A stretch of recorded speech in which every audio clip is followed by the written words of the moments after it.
Hello everyone, welcome to today's story. The morning mist still clung to the fields when Lytuna gently placed her baby in Grandma's arms. Her hands lingered on the tiny blanket, unwilling to let go. "Be good," she whispered. "Mom will come back soon." She had already expressed her milk and placed it carefully in a small bottle on the wooden table. The sound of the baby's breathing was soft, a rhythm she carried with her heart as she stepped outside. Somewhere far away, the wind brushed through the longan trees, and the world seemed both vast and fragile. At the same moment, Alex stood at the edge of the road, scanning the horizon, chasing a shadow that had left the farm without a word. The story begins where silence is heavier than goodbye. Don't forget to like and subscribe. The truth is just beginning to unfold. The sun rose slowly, burning through the thin fog as Lytuna walked along the dirt road. Her shoes were worn, dust clinging to her skirt. Each step felt like an echo of her past life, the one she had left behind at the farm, the one that still whispered Alex's name in the wind. She asked for work at every small shop she passed, but every door closed with the same gentle refusal. "We're not hiring," they said. Her heart sank a little more each time. When there were no more places to ask, she found herself beneath a longan tree, gazing up at the clusters of golden fruit. "If I can't find a job," she murmured, "I'll find a way." By noon, her hands were sticky with sap, her clothes stained with the scent of ripe fruit. Yet in her exhaustion, there was a quiet joy. She was working, surviving, and earning the right to keep her baby close. Meanwhile, miles away, Alex's car rumbled over the uneven road. His phone buzzed endlessly. Employees, partners, deadlines. But he ignored them all. He stopped at every market, every small village, showing the same picture. A tall girl carrying a baby in a basket. "Did you see her?" he asked again and again. "Yesterday," one woman said, pointing towards the opposite hill. She went that way. Each answer fed a fragile hope inside him. He called Long, his old friend in the police force. "Send someone," he said. "Please, I think she's near." When night came, he parked by the roadside, watching the stars flicker faintly behind the clouds. In the silence of the countryside, he whispered, "Lytuna, where are you?" Somewhere beyond those fields, under the same sky, Lytuna rocked her baby to sleep by the soft glow of an oil lamp. She didn't know he was searching for her, nor that every breath he took was an apology carried by the wind. The distance between them wasn't just miles, it was made of everything they hadn't said. It was a quiet afternoon when fate wove its threads again. Lytuna stood in the market, arranging baskets of longan under a faded awning. The scent of ripe fruit mingled with dust and sunlight. Around her, voices rose and fell, laughter, bargaining, the sound of life continuing. For a brief moment, she forgot the weight of everything she carried. Then a familiar voice broke through the hum of the crowd. "Ms. Lytuna?" She turned. For a heartbeat, the world went still. It was Adam, the man she once knew from the farm, a friend of Alex's, now standing in the same place as if drawn by the invisible gravity of old memories. "Mr. Adam," she said softly, her lips trembling. He smiled, the kind of smile that carried both surprise and quiet sorrow. "So it's really you. I thought I was mistaken." They talked beneath the fading sky. Adam offered to drive her home, his tone gentle, unintrusive. At first, she refused, pride flickering in her eyes. But when the first drops of rain began to fall, she hesitated. The rain came suddenly, soaking the earth in silver. "Please," he said, opening the car door. "Just this once." The drive was silent. Lytuna's fingers gripped the small bag of fruit on her lap. Outside the window, fields blurred into shades of green and gray. Adam stopped by a small store, bought a box of milk, and placed it quietly beside her feet. "For the baby," he murmured. When they reached Grandma's house, Lytuna thanked him. "You didn't have to." "I know," Adam replied, eyes lowered, "but some kindnesses don't need reasons." After he left, Lytuna stood at the doorway, the rain whispering against her shoulders.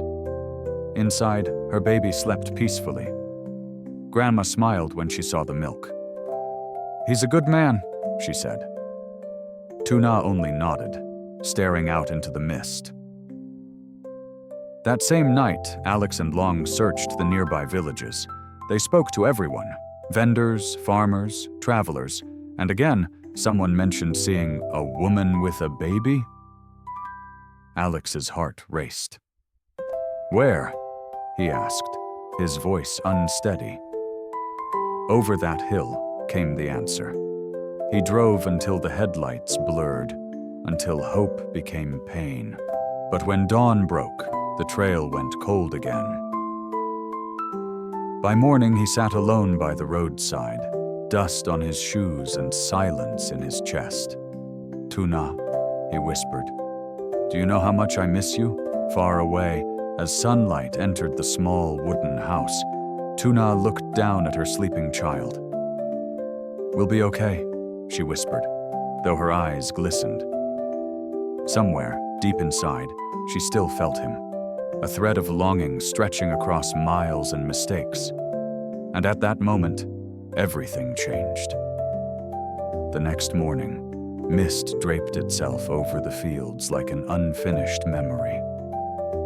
Alex drove slowly through the narrow paths, exhaustion settling in his bones. The search had stretched into days. Every face he met began to blur. Every answer felt like an echo. Yet he refused to stop. Long called him just after sunrise.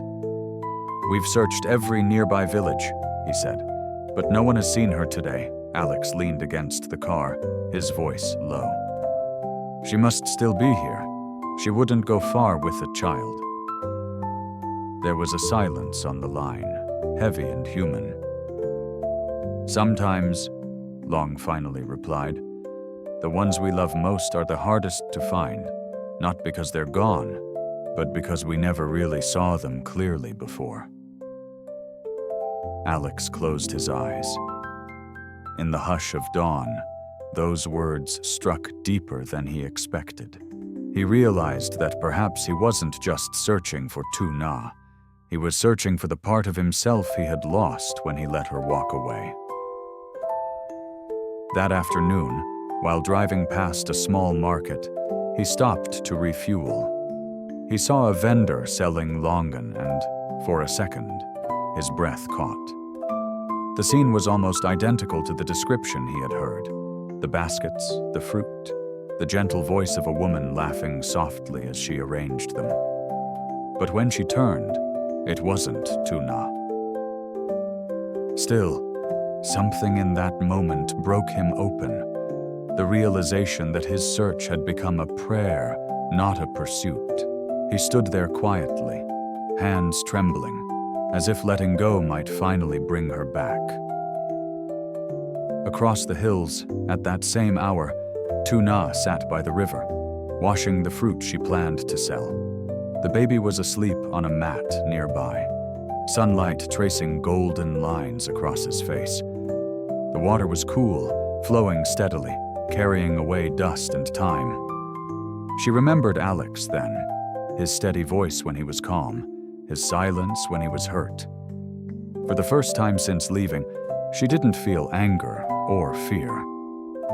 Only a quiet ache that wasn't bitter anymore. Grandma's voice called from the house.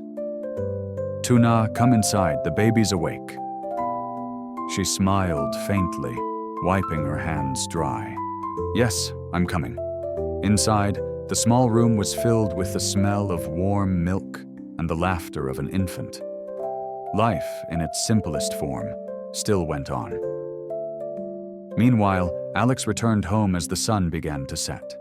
His sister waited at the doorway, worry etched in her expression.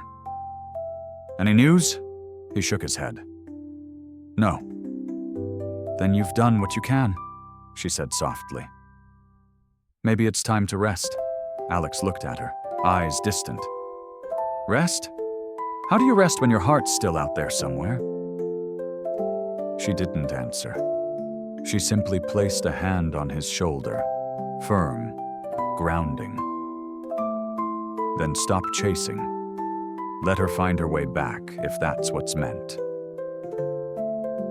Later that night, alone in his room, Alex sat by the window.